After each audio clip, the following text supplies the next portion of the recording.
नमस्कार दोस्तों, हम हैं पूर्व जन्म की कहानियों के कथावाचक, past life regression expert, life and leadership coach Hitesh Chhabra. प्यारे दोस्तों, हमारे आज के इस वीडियो के अंदर आप सभी के लिए हम कहानी लेकर के आए हैं एक ऐसी बहन की जिनका पूरा परिवार उनके प्रेम का दुश्मन बना हुआ है। दोस्तों, इन बहन ने हमें ऐसा बताया कि ये एक ऐसी जगह पर भारत में रहती हैं जहां पर जातिवाद बहुत ज्यादा है और जहां पर बेटियों के साथ थोड़ा भेदभाव किया जाता है। अब देखिए, हमारा तो कर्तव्य है ना थोड़ा बोलने का, लेकिन बहन कुछ ज्यादा इस भेदभाव से परेशान थी। बहन ने कुछ ऐसा बताया कि अपने परिवार के अंदर ये 4-5 बहनें हैं और इन 4-5 बहनों के बाद इनका एक छोटा भाई है। और ये बताती हैं कि इनके परिवार के अंदर हमेशा इनके छोटे भाई को ज़्यादा प्रेफरेंस मिली, वो जो भी मांगेंगे उनको मिल जाएगा। और ये अगर बेसिक से बेसिक चीज़ अगर अपनी एजुकेशन के लिए भी परिवार के अंदर बोलेंगे कि मुझे ये पढ़ाई करनी है, मुझे आप इसके अंदर सहयोग कीजिए, तो जो जायज़ चीज़ है उसके अंदर भी इनके परिवार वाले इनका सहयोग नहीं करते। लेकिन जो भाई है उसके अगर कोई नाजायज़ चीज़ें हैं उसके अंदर भी छोटे भाई का सहयोग किया जाता है।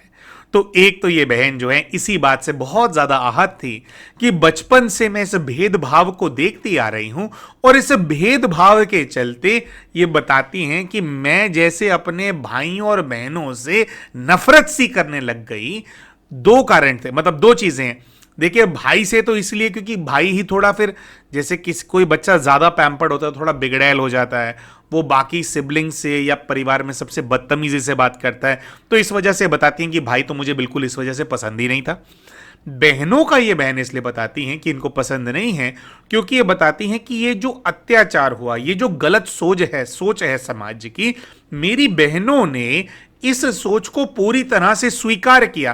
तो हमेशा से मुझे ऐसा लगता है, अच्छा अब इनके परिवार में क्या है कि इनका जो सबसे छोटा भाई है उनसे जस्ट बड़ी बहन ये हैं और उसके बाद फिर फर्दर इनकी और बड़ी बहनें हैं। तो बड़ी बहनें तो काफी बड़ी भी कोई बहनें हैं इनसे, है ना, क्योंकि काफी सारी भाई बहन हैं ये लोग। तो ये ऐसा बताती हैं कि इनकी बड़ी बहनों ने अगर इस सोच का प्रतिकार किया होता, अगर इस सोच का विरोध परिवार में किया होता, तो शायद इनको वो सब कुछ नहीं झेलना पड़ता जो कि इनको झेलना पड़ा। अपने जीवन के अंदर ये प्यारी बहन लक्ष्य रखती हैं कि महिलाएं जो हैं जहाँ पर भी समाज में उनके ऊपर इस प्रकार के अत्याचार होते हैं, तकियानुसी सोच है लोगों की जिसकी वजह से महिलाओं को दबाया जाता है, तो उन महिलाओं की सहायता करने के लिए ये बहन ऐसी सोच रखती हैं। कोई सिविल सर्वेंट ये बनना चाहती हैं, बड़ी अधिकारी बनना चाहती हैं, जिससे कि आगे चल करके ये महिलाओं के अधिकारों के लिए लड़ सकें और उनके कल्याण के लिए कुछ प्रयास समाज के अंदर कर सकें।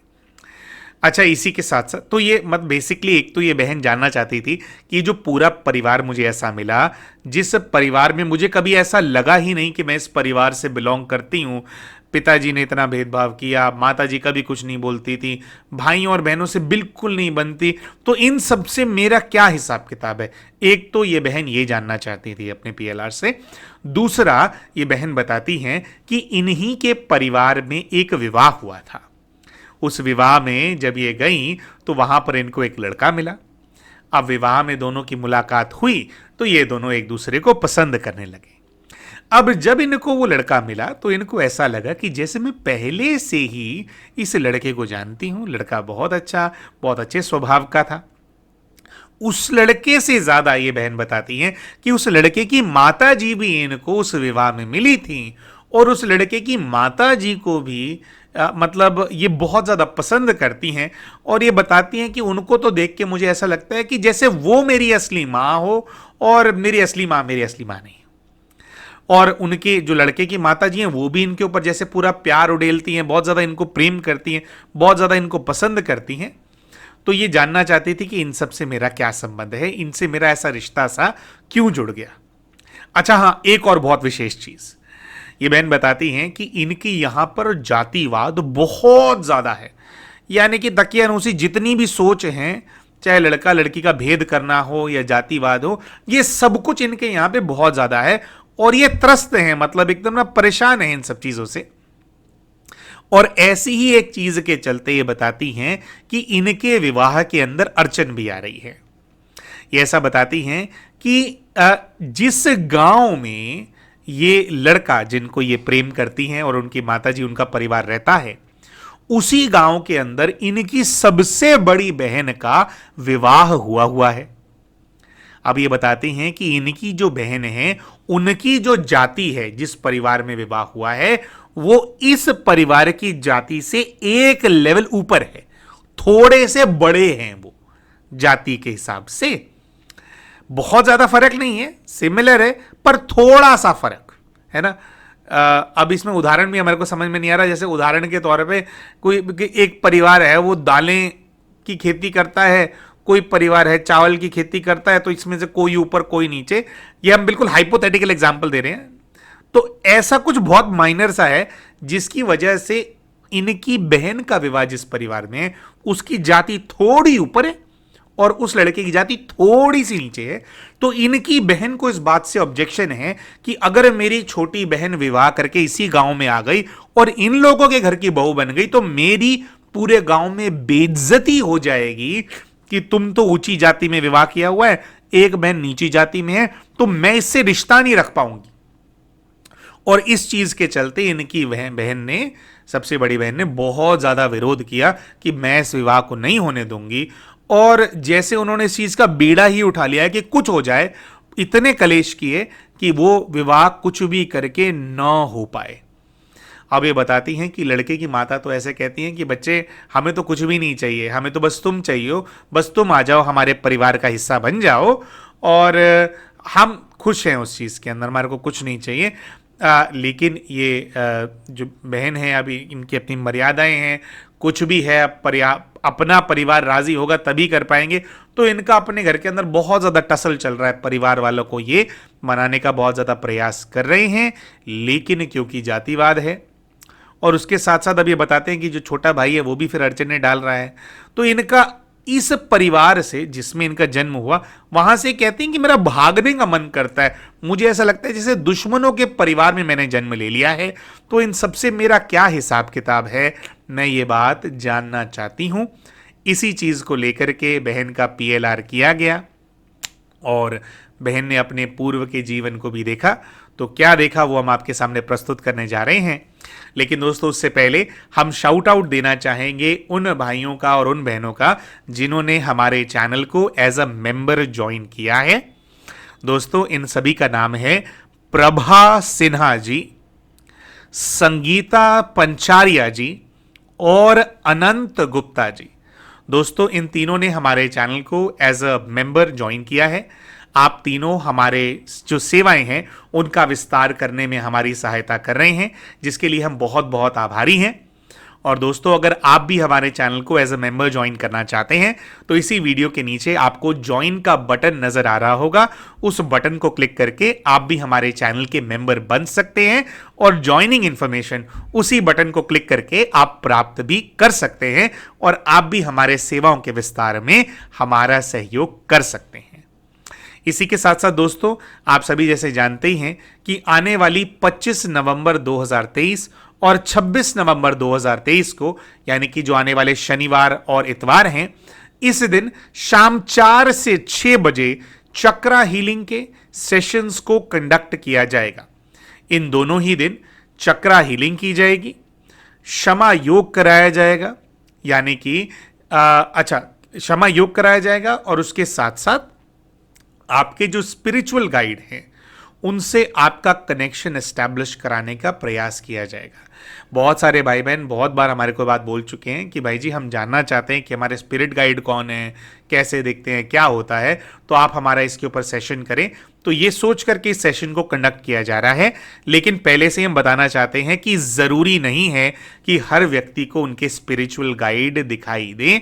ये आपकी स्थिति के ऊपर डिपेंड करता है। बहुत बार आपके ब्लॉकेजेस बहुत ज़्यादा होते हैं जिसकी वजह से आपको अनुभूतियाँ नहीं होती हैं।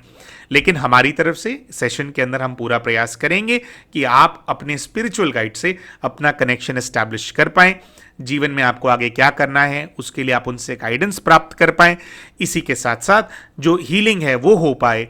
और एक दिन, दोनों दिनों में से फोकस किया जाएगा कि जिन आत्माओं से आपके कार्मिक अकाउंट है, जो रिश्तेदार आपके हैं, कई रिश्ते होते हैं, कई ऐसे संबंध होते हैं जिनमें बहुत ज़्यादा खटास होती है, जो बहुत हमारे को तकलीफ दे रहे होते हैं, तो उनसे आपका हिसाब किताब जो है वो बहुत ज़्यादा बना हुआ होता है, तो उनके प्रति क्षमा योग भी किया जाएगा। इसी के साथ साथ अगले दिन जो शरीर की व्याधियां होती हैं, मतलब अलग अलग मेडिकल एलिमेंट्स होते हैं, बीमारियां हो जाती हैं, क्योंकि तत्वों के प्रति, प्रकृति के विरुद्ध में हमने बहुत सारे पाप किए होते हैं और उनकी जो एनर्जी है फिर वो आकर के शरीर में एकत्रित हो जाती है। तो एक दिन तो काम किया जाएगा रिलेशनशिप हीलिंग के ऊपर, एक दिन काम किया जाएगा फिजिकल जो एलिमेंट्स है उनकी हीलिंग के ऊपर। ठीक है, ये जो दोनों सेशंस हैं दोस्तों, इन दोनों का जो फी है वो 200 रुपीज पर सेशन है। आपको सेशन का फीस अभी नहीं जमा करना है, जिसकी वजह से आपको अभी किसी प्रकार का रजिस्ट्रेशन भी नहीं करना है। जो सेशन है उसकी ज्वाइनिंग इंफॉर्मेशन, जैसे शनिवार वाला सेशन है उसकी ज्वाइनिंग इंफॉर्मेशन शनिवार वाले दिन हमारे चैनल के कम्युनिटी पोस्ट पे डाल दी जाएगी, और मुख्यतः जो हमारा व्हाट्सएप चैनल चलता है, व्हाट्सएप चैनल के ऊपर उसकी ज्वाइनिंग इंफॉर्मेशन आएगी। तो आप सभी से हमारा अनुरोध है कि वीडियो के डिस्क्रिप्शन में जो व्हाट्सएप चैनल का लिंक है उसका इस्तेमाल करके आप व्हाट्सएप चैनल को ज्वाइन कर लें। ठीक है, ताकि ज्वाइनिंग इंफॉर्मेशन आपको वहां से मिल जाए, तो उसका इस्तेमाल करके आप सेशन को अटेंड कर लेंगे। जूम जो एप्लीकेशन है उसके ऊपर लिमिटेड पार्टिसिपेंट्स ही अलाउड होते हैं, तो हम ये रेकमेंड करेंगे कि सेशन शुरू होने से कुछ मिनट पहले ही आप मीटिंग को ज्वाइन कर लें, जिससे कि आप सेशन जो है जूम पर ही अटेंड कर पाए। अगर जूम एप्लीकेशन के अंदर आपको मैक्सिमम लिमिट अचीव्ड नजर आने लगेगी तो सेशन को यूट्यूब के ऊपर भी लाइव स्ट्रीम किया जाएगा, लेकिन हम रेकमेंड यही करते हैं कि जूम से आप अटेंड करना, क्योंकि जब जूम पे इंस्ट्रक्शंस दिए जा रहे होते हैं और वही चीज लाइव स्ट्रीम हो रही होती है, तो हमने ऐसा नोटिस किया है कई सारी बातें हम बोलते हैं, या जैसे हम ओम का नाद करते हैं, तो जो भी हम कई सारी चीजें बोलते हैं वो लैग कर जाती है, यूट्यूब पे वो चीज सुनाई नहीं देती है, और जूम वाली जो ऑडियंस होती है उनको वो चीज सुनाई दे रही होती है। तो जूम पे जो डायरेक्टली लोग सेशन को अटेंड करेंगे उनका ज्यादा इफेक्टिव होने वाला है। तो आपको प्रयास यही करना है कि जूम में आपको नंबर मिल जाए, नहीं मिले तो फिर आप यूट्यूब से सेशन को अटेंड कर सकते हैं। जो भाई बहन ये 200 रुपया जो सेशन का फीस है, अगर आपको आर्थिक तंगी है, अगर आपके बहुत ज़्यादा फाइनेंशियल कोई प्रॉब्लम है और आप इस अमाउंट को भी नहीं अफोर्ड कर सकते हैं, तो कोई बात नहीं, सेशन अटेंड कर लेने के बाद सभी को अपना अपना फीस हमारे को भेजना है, तो आप जो भी अमाउंट अफोर्ड कर सकते होंगे आप वो अमाउंट हमारे को भेज सकते हैं। हमारा जो ये वीडियो है इसके जो ऊपर आपको स्क्रीन के ऊपर भी हमारा नंबर दिखाई दे रहा होगा, उसी नंबर पे गूगल पे, फोन पे या पेटीएम के माध्यम से आप जो है अपना जो कंट्रीब्यूशन है सेशन अटेंड करने के बाद हमारे को भेज पाएंगे। नंबर है 9518081745। तो आइए दोस्तों अब चलते हैं वापस अपनी पास्ट लाइफ स्टोरी की तरफ। तो दोस्तों ये बहन जानना चाहती थी कि इन सभी रिश्तेदारों से इनका क्या संबंध है, और इनकी बहन को इतनी क्या पड़ी है कि वे इनका जो रिश्ता है वो नहीं होने दे रही हैं, और लड़के और उसकी माँ के प्रति इनको इतनी ज़्यादा खिंचावट क्यों है। ये सभी चीज़ें ये बहन अपने पीएलआर के माध्यम से जानना चाहती थी। तो दोस्तों जब इन बहन का हमने पीएलआर किया तो अपने पीएलआर के पहले ही दृश्य के अंदर इन बहन ने ऐसा देखा कि जैसे ये किसी चर्च के अंदर खड़ी हैं। जी हाँ दोस्तों, एक चर्च के अंदर। अपने इस जन्म के अंदर तो ये ईसाई नहीं है, और इस जन्म के अंदर तो जातिवाद क्या या धर्म को लेकर के बहुत ज़्यादा स्ट्रिक्ट हैं इनके फैमिली मेंबर्स। इन्होंने ऐसा देखा अपने पूर्व जीवन के अंदर कि ये एक चर्च के अंदर खड़ी हैं, और चर्च के अंदर इन्होंने खुद को एक पुरुष के रूप में देखा। पुरुष के रूप में देखने के बाद जब हमने इनसे फर्दर इन्वेस्टिगेट किया कि चर्च में आप क्या कर रहे हैं, कि आप संडे क्लास अटेंड करने के लिए गए हैं, वहाँ पे क्या हो रहा है, तो इन बहन ने ऐसा बताया कि नहीं, मैं क्लास अटेंड करने के लिए नहीं गई हूँ, मैं तो इस चर्च के अंदर जो क्लास है उसको करा रही हूं। इन्होंने जो अपनी वेशभूषा देखी वह रेगुलर वेशभूषा से कुछ अलग थी। खुद को इन्होंने एक पादरी के रूप में देखा। इन्होंने देखा कि मैं चर्च की फादर हूं, और जब इन्होंने अपनी उम्र देखी तो इनको 40 से 45 वर्ष की आयु का एक पुरुष नजर आया। तो हमने फिर इनसे कहा कि ठीक है, आप यहाँ पर दे रहे हैं तो अब क्या हो रहा है। तो अगला दृश्य इन्होंने देखा कि भाई अब जो क्लास है वो ख़त्म हो गई है, सब लोग चर्च से बाहर आ रहे हैं। चर्च से बाहर आए और इन्होंने बाहर का जो दृश्य देखा तो इन्होंने बताया कि ये कोई फॉरेन कंट्री है, मैं भारत में नहीं हूँ। थोड़ा और जब इनको हमने इन्वेस्टिगेट किया कि फॉरेन में है तो कहाँ हैं, तो ये बताती हैं कि मैं अभी जो है पेरिस के अंदर हूँ। ये शहर है, इसका नाम पेरिस है, और मैं यहाँ पर एक क्रिश्चियन हूँ और मैं चर्च की पादरी हूँ। आगे जब हमने इनसे पूछा कि अच्छा ठीक है अब आगे देखिए, तो ये बताते हैं कि भाई अब जो है मैं अपना आज का हो गया है तो मैं अपने अपार्टमेंट में जा रही हूँ, और ये थोड़ा जो पेरिस का जो शहर है थोड़ा उसका देखते हैं कि हाँ मैं ऐसे चलती हुई जा रही हूँ। कुछ चीज़ें इन्होंने और बताई थी, वो हमने डॉक्यूमेंट नहीं की हुई है पेरिस में क्या क्या देखा इन्होंने। तो फाइनली ये बताती हैं कि जिस बिल्डिंग के अंदर मेरा घर है उस बिल्डिंग के अंदर मैं पहुँच गई हूँ। यहाँ पे बहुत सारे अपार्टमेंट्स बने हुए हैं। ये उस बिल्डिंग की लिफ्ट के अंदर प्रवेश करती हैं तो इनको ऐसा नज़र आता है कि उसी लिफ्ट के अंदर एक 26 साल की लड़की है जिसने इनके साथ उस लिफ्ट के अंदर एंटर किया है। अब ये बताते हैं कि जो 26 साल की लड़की लिफ्ट में मेरे साथ खड़ी है, इससे कुछ तो मेरा कनेक्शन है। थोड़ा हम इनसे पूछते हैं कि भाई कौन है क्या है, थोड़ा आप इन्वेस्टिगेट कीजिए। तो ये बताते हैं कि मेरी ही बिल्डिंग में रहने वाली एक कन्या है और इसका अपार्टमेंट दूसरा है, लेकिन ये रोज़ मुझे जो है लिफ्ट के अंदर मिलती है, और संडे को क्लासेस करने के लिए भी ये हमारे ही चर्च में आती है। इसके साथ साथ ये बताते हैं कि मुझे ऐसा लग रहा है कि जैसे जो कन्या है ये जिस तरह से मुझे देख रही है, शायद ये कन्या जो है मुझे पसंद करती है। हम इनसे पूछते हैं कि भाई क्या आप भी इनको पसंद करते हैं, तो ये बताते हैं कि हाँ मुझे ऐसा लग रहा है कि मन ही मन दोनों का प्रेम है, आकर्षण है एक दूसरे के प्रति, लेकिन कुछ गड़बड़ भी है। तो हम इनसे पूछते हैं कि क्या गड़बड़ है। जैसे ही हम पूछते हैं कि क्या गड़बड़ है तो इनको नजर आता है कि उसी लिफ्ट के अंदर 2 और पुरुष हैं जो कि एंटर करते हैं। अब ये देखते हैं कि 2 पुरुष ने एंटर किया अंदर। हम इनसे पूछते हैं कि भैया आप इन दोनों को देखिए, इन दोनों से कैसा रिश्ता है। तो ये बताते हैं कि ये दोनों भी हमारी ही बिल्डिंग के रहने वाले लोग हैं। अब ये लोग लिफ्ट के अंदर आ गए हैं। ये बताते हैं कि एक पुरुष से तो रिश्ता अच्छा है और दूसरे पुरुष से जो रिश्ता है बहुत खराब है। हम इनसे पूछते हैं कि भाई इन लोगों से रिश्ता क्यों खराब है, तो ये बताते हैं कि नहीं, ये दोनों भी जो है ना, ये दोनों भी हमारे ही चर्च में आते हैं वहाँ पर, और हमारी बिल्डिंग के अंदर रहते हैं। तो इनमें से एक पुरुष जो है वो इस कन्या को पसंद करता है। वो इस कन्या को कन्विंस करता है कि कन्या उनसे विवाह कर लें, या जैसे मतलब वो उनके साथ प्रेम संबंध में आए। लेकिन ये बताते हैं कि शायद कुछ ऐसा है कि इस कन्या ने उस पुरुष को जो है साफ मना कर दिया है, और वो जो पुरुष है वो इस बात को जानता है कि ये जो कन्या है ये दरअसल मुझसे प्रेम करती है, इसकी वजह से ये उसको हाँ नहीं बोल रही है।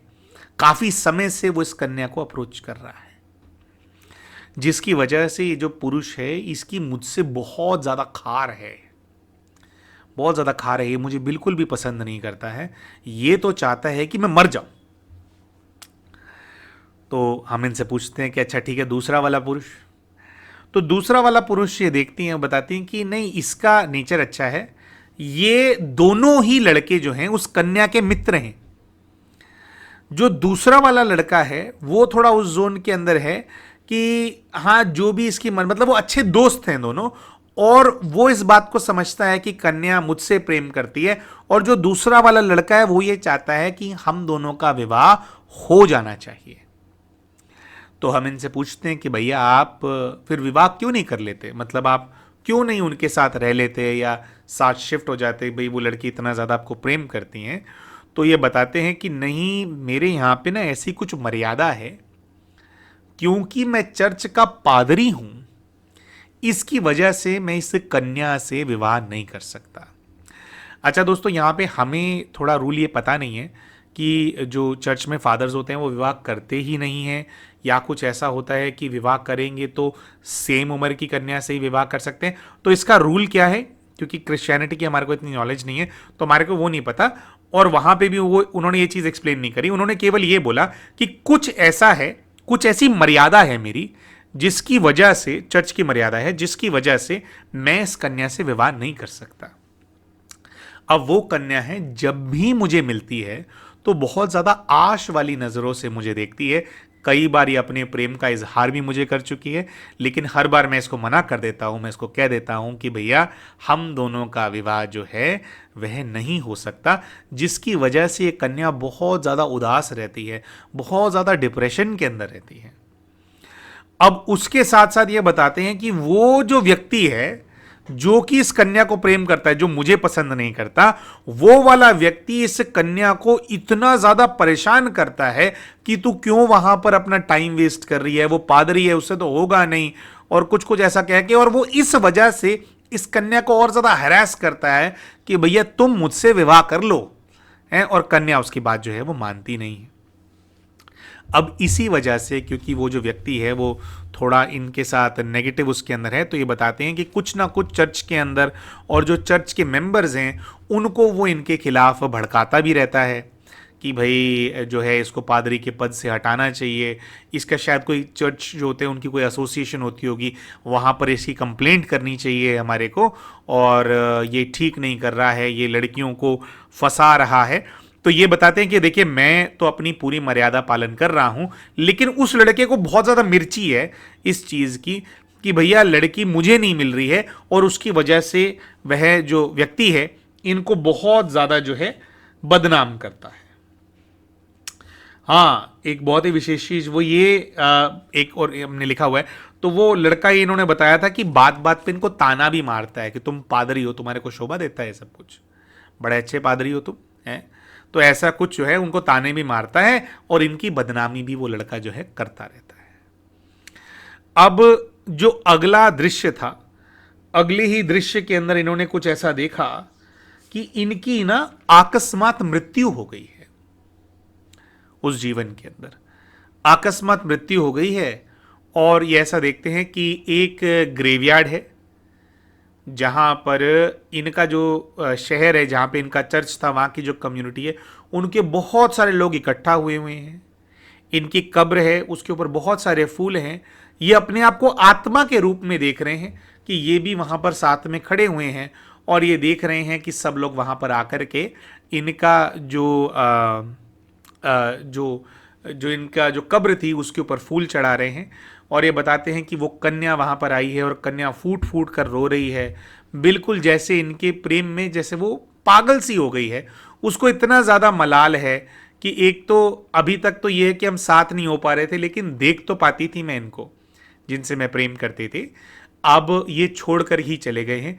तो ये बताते हैं कि इनकी मृत्यु हो जाने के बाद लड़की पागल सी हो गई, और इनकी मृत्यु होने से पहले भी, क्योंकि ये उनसे विवाह नहीं कर रहे थे, वो कुछ डिप्रेशन के अंदर रहती थी, और उसके बाद आगे चल करके शायद उस कन्या ने किसी से भी उस जीवन के अंदर विवाह नहीं किया, उसने ऐसे ही अपना जो जीवन है वो काट दिया था इनकी याद में।